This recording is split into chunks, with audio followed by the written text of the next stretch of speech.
Sengilo lifuba lekondla umphefumulo elihlelweni lwakho Our Timely Word livile lesikhathi nemprofeti Promise Shongwe ulibandla le-Chosen Generation of Jesus Christ. Busiseka.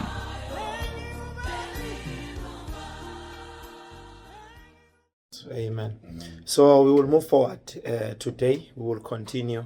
We will focus on Matthew chapter 16, and we'll read from verse 18. Our main focus will be verse 18. Matthew 16, our main focus is on verse 18. Matthew 16 verse 18. Nami ke ngithi unguPetro. Etikwale ledvala ngiyakulakha libandla lami. Namandla ekufa angeke alehlule.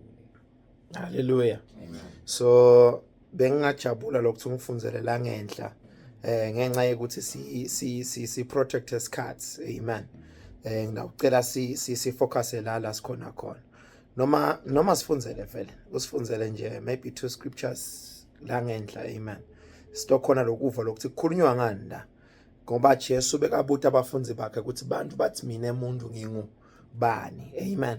Just now ngasuka nje from verse 13 downwards. Our main scripture will be the verse 18. Amen. Sifundzele ke Matthew 16 mzalwane ekhaya verse 13 to 18. Our study scripture is 18 today. Amen. 13 funza kanjena. Jesu wesuka lapho waya eveni leliseduze ledolobha laseKesariya Filipi. Lapho efika wabuta abafunzi bakhe wathi, "Bantu bathi indvodzana yomuntu ingubani?"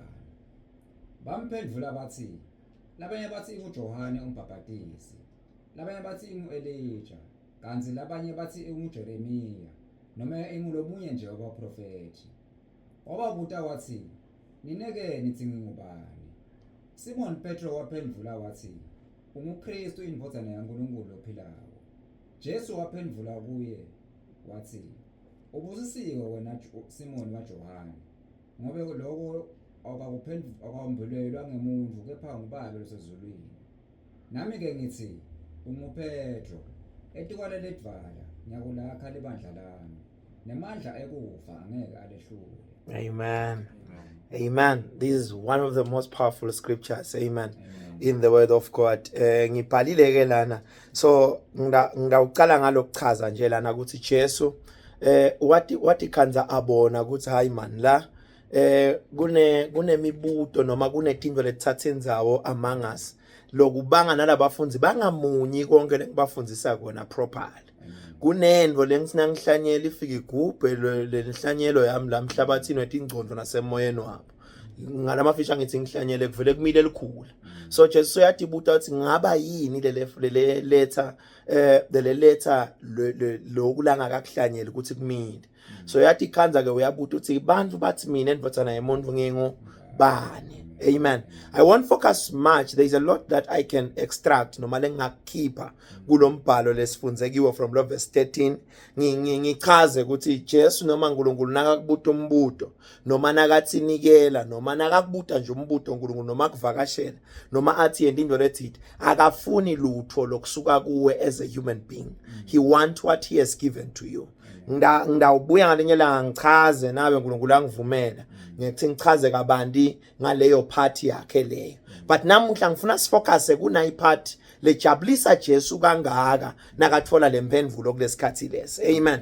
Ngifuna ukulayela nje emlaleli ukuthi kunetinvo lotawukhanza ukuthi udila nato the wrong manner, udila nato ngenxa ye-inspiration noma ke tinvo letishiwo bantu ngekubona kwabo nge-experience yabo kanti limited kulendlela umzalwane noma umfana kaNkulunkulu lekumele ahambe ngayo nekutsabona umvuyizo ngayo. Thina esibantwana baNkulunkulu asiyami ekuthenini sibonana, asiyami ekuthenini sivane nekubathini. Sigcike ekuthenini uthini umbhalo, lithini livu laNkulunkulu.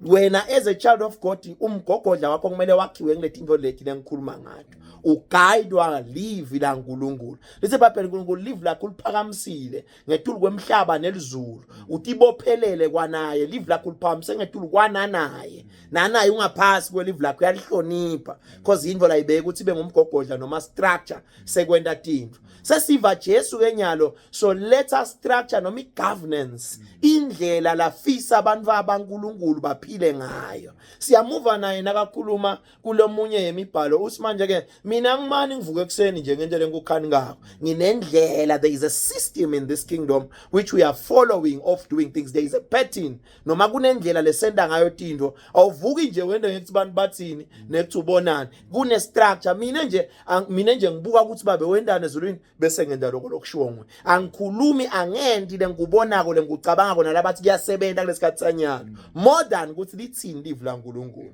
Amen. So lo verse 18 ngicela nje ungifunze lo verse 18. So nakababuta Jesu lapha ku verse 13 downwards kude lo mnika impendulo lwengiyo bamlayela ukuthi babeve kanganani bantu more than yena angumfundisi wabo asemkhathini wakhe. UJesu, I'm not pleased with that answers. Angeke ngithi ngihamba nani nginifundisa ngishumayela nani in different towns and cities. Nina sona nikhona kubona ukuthi kwanami angigciki ukuthi kulethe into letikhulunywa ngilama multitudes. Kuthi hey wena Jesu powerful more than anyone. Angivumi kungicontrol noma kungena emoyeni wami lokho. Angibuswa angiphathwa ngilokushiwo bantu. There is a way in this kingdom we move, and in this kingdom we move based on the things of the spirit. What touches the heart of the God is a spirit. Ungumoya. So naka ngumoya lokumchazako nalokumbusisako tingo tamoya. So now ufuna kuhamba aligned with the systems and the timings of God, you have to be a person of the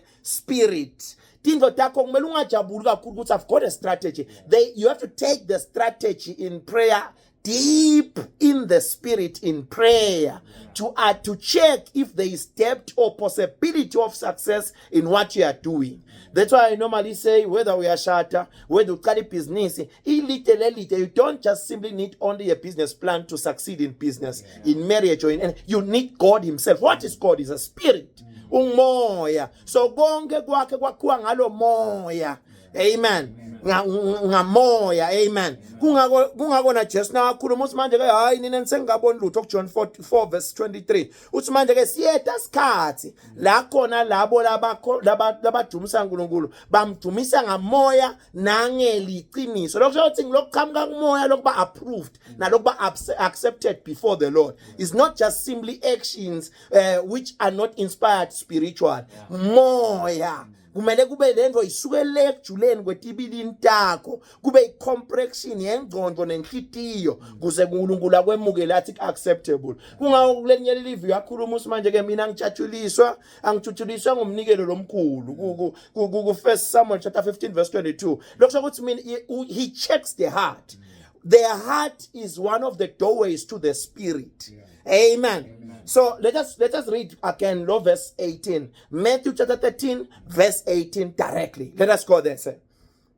Nami ke ngithi unguphetro etikwane ledvala ngiyakulakha lebandla lami.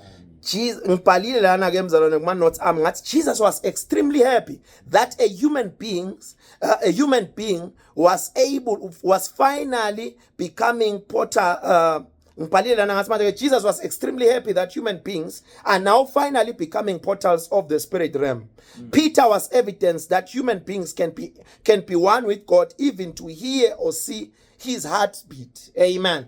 Ngithe manje ke wajabula kakhulu Jesu nakathola lempendulo lesuka kuphetho lethi wena Jesu wathini wamphendula wathi uyindvodzana yabani yaNkulunkulu losetu kwako konke. Amen.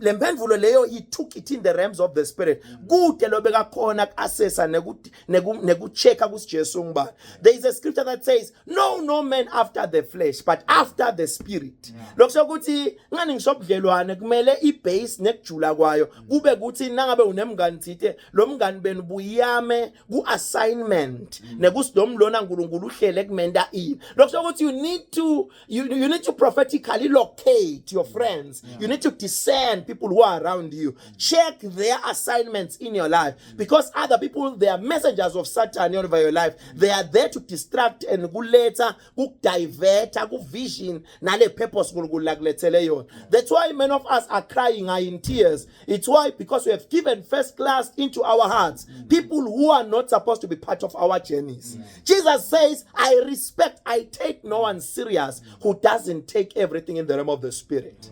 Amen. So Jesus was Hey, wakhuluma wathi manje ke ngilamhlabeni ngidele kutowokhela umlilo. Kubeke ngami lo mlilo ngase wokhele lonke. Ngimuphi lo mlilo? Ngilowa moya. Wekuthi tonke tinto tendiwe by the spirit, by the spirit principles, by ukuthi umuntu ahambe ngamoya. There comes another scripture in Galatians chapter 5 verse 25. Ngicela uvungulungisele. Lithi manje ke since we live by the spirit, let us keep in step with the spirit.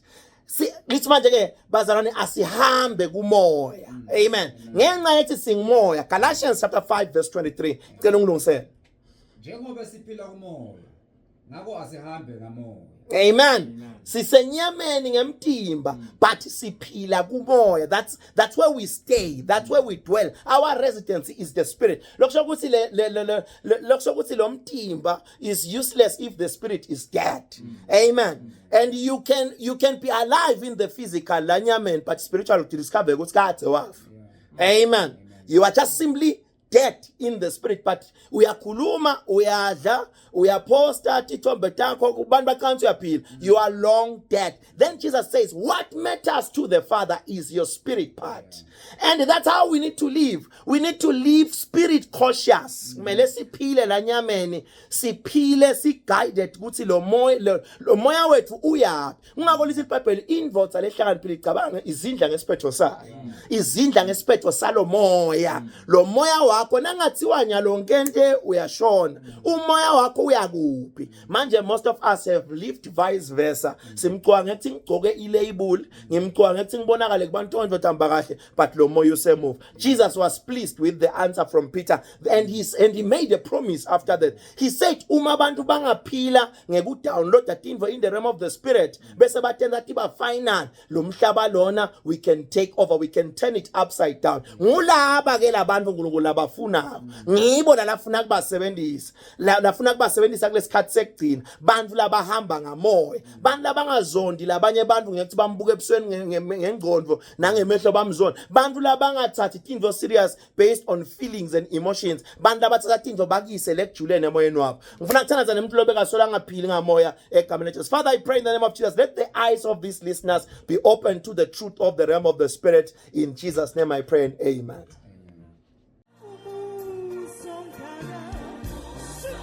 Siyethemba futhi siyakholwa ukuthi ubusisekile wakuthatheka ngelivi lamuhla.